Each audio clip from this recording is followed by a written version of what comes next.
আসসালামু আলাইকুম। আরহাম মমসুসিনা তোমাদের সবাইকে স্বাগত। আজ আমি একটা কেক নিয়ে আসছি তোমাদের সাথে। আমি আজ কেক বানানো দেখাবো তোমাদের সাথে। একটা ১ পাউন্ড কেক। আর আমার বাড়িতে সহজভাবে কিভাবে কেক তৈরি করে আমার দেওরের জন্য আজ বার্থডে সেলিব্রেট করবো সেটাই তোমাদের সাথে শেয়ার করব। আর দেখো কেকটা অনেক সুন্দর হয়েছে কিন্তু ছেলেদের কেক বানাতে হলে অল্প সমস্যা হয় যে কি কালার দেবো, ব্লু কালারটা মনে আসে যায়। আর এদিকে আমি কেকটা এখন রেডি করি, তোমরা সাথে থাকো। আমি কেকের বেসটা বানিয়ে নিচ্ছি আগে, তারপরে আমি ক্রিম দিয়ে দিলাম। আমি তারপরে অবশ্যই সুগার সিরাপ বদলে আমি গাখির দিয়েছি। গাখির দিয়ে পুরা কভার করে তারপর আমি ক্রিম দিয়ে কভার করে নিচ্ছি। আর ক্রিম দিয়ে কভার করে দিয়ে তারপরে আমি হোয়াইট চকলেট দিলে খেতে অনেক ভালো লাগে কেকটা। তারপরে ফের লেয়ারিং দিয়ে দিচ্ছি। আমি স্কোয়ার শেপ কেকটা বানাবো, কারণ বাড়িতে সবাই খাবো তো। আর অবশ্য আমার দেওর নাই ছোট, তার মানে মামা শ্বশুরের বেটা আমাদের বাড়িতে আসছে। আমার শাশুড়ি বললো একটা কেক বানিয়ে দাও, তার বার্থডেটা সেলিব্রেট করে রাতে। তাই আমি কেকটা বানালাম। আর ছেলে মানুষ বলেই তো মনে আসে যে কি কালার দিব। মেয়ে মানুষ হলে কিন্তু অনেক কালার অনেক কিছু ডেকোরেশন মনে হয়, কিন্তু ছেলেদের জন্য এই সমস্যাগুলো যে সিম্পলের মধ্যে বানিয়ে দিই। আর একদম ব্লু কালার হোয়াইটের ফুলের মধ্যে আমি দিয়ে দিলাম। আর দেখেন নজেলটা দিয়ে সুন্দর সুন্দর গোলাপের মতো হচ্ছে। আর একদম কেকটা বানানোর পরে একদম খেতে যে এত মজা হয়েছিল, সবচেয়ে বেশি খুশি আমার সেটাতে লাগছে, কারণ কেকটা খেয়ে তারা অনেক ভালো রিভিউ দিয়েছে। আর অবশ্যই মাসাল্লাহ আমার কাস্টমার আমার কেকটা খেয়ে ভালো রিভিউ দেয়। আর দেখছেন আমি আর তার মাঝে হোয়াইট একটা নজেল দিয়ে আমি দিয়ে দিতেছি হোয়াইট ফুল মাঝে মাঝে।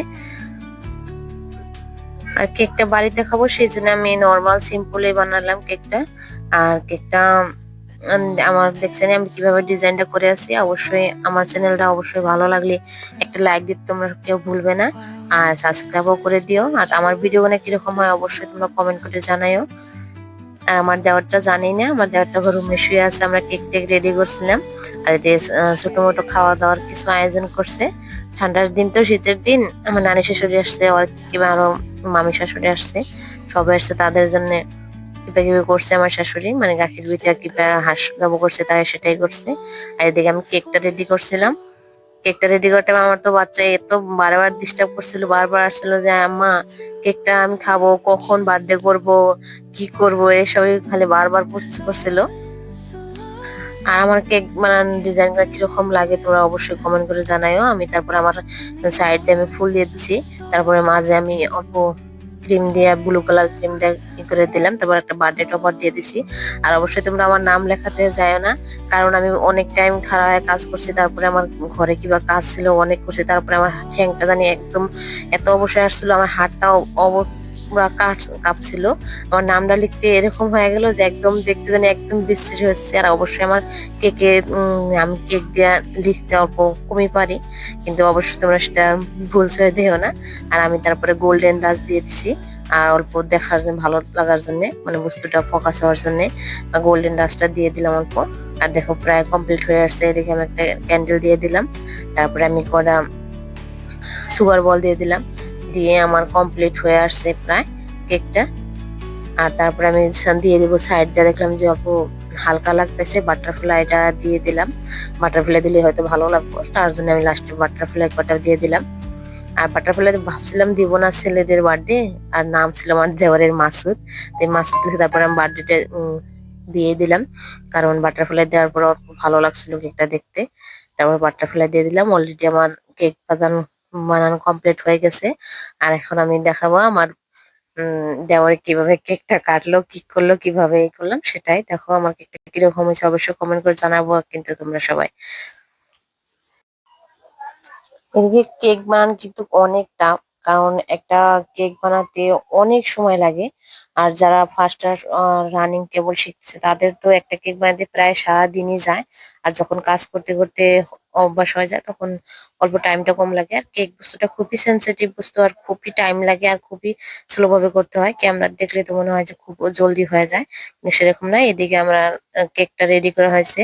আবার এর মধ্যে লাইনটা এরকম ডিস্টার্ব করছিল, বারবার লাইন যায়, বারবার লাইন যায়। তারপরে অনেক রাতে হচ্ছে, আমার ছেলের মধ্যে বারবার বলছিল কখন কেক কাটবো মাসুদ আঙ্কেল, কখন কেক কাটবো। তারপরে অলরেডি লাইন তো নাই, আমরা মোবাইলের লাইট ধরা ধরে সবই এরকম করে কেক কাটা হয়েছিল। তারপরে এই মধ্যে উপর দিয়ে সবাই তো অনেক হাল্লাচিল্লা করছিল, সেটা আমি শোনান পারলাম না। আর এদিকে আমার ছেলেও প্রায় করছিল। আর আমাদের ইনভার্টারটা কিন্তু নষ্ট হয়ে গেছে। তারপর বললাম যে অমনি কেক কাটো তোমরা সবাই, এরকম একদম বার্থডে বয়কে একদম দিয়ে একদম অবস্থা কাহিল। কিন্তু সে আবার কেকটা কভার করে রাখছিল, কয় কেকটা খাবো। আর তারপরে কভার করে আর কেকটা কাটলো। তারপরে ফার্স্ট আমার ছেলেকে খাওয়াইলো। আমার ছেলে তো একদমই হয়ে গেছিল, ও ফুর্তিতে এরকম পাগল হয়ে গেছিল, ঘুমায় না। রাত 12টা বেজে গেলো তাও ঘুমাইলো না। তার আঙ্কেলের বার্থডে করবো। আর এই ছিল আমাদের আজকে বার্থডে দিয়ে। আর বার্থডে বয়ের অবস্থা তো একদম কাহিল করে দিছিল, একদম সবে মুখে ক্রিম মাখায়া একদম অবস্থা কাহিল সবে। অবস্থা একদম আমার দেওরের অবস্থা কাহিল করে দিয়েছিল। ভালোই লাগলো। আর অল্প তোমাদের সাথে শেয়ার করলাম যে আমার দেওরের বার্থডেটা আমরা কিভাবে সেলিব্রেট করলাম, সেটাই তোমাদের সাথে। অবশ্যই ভিডিওটা কিরকম লাগছে অবশ্যই বলবো। এটা আর একটা দেওর আর ভাই, দুইজনেরা। আর কেকটা প্রায় খেয়ে বলছে, আর কেকটা খেয়ে এত ভালো রিভিউ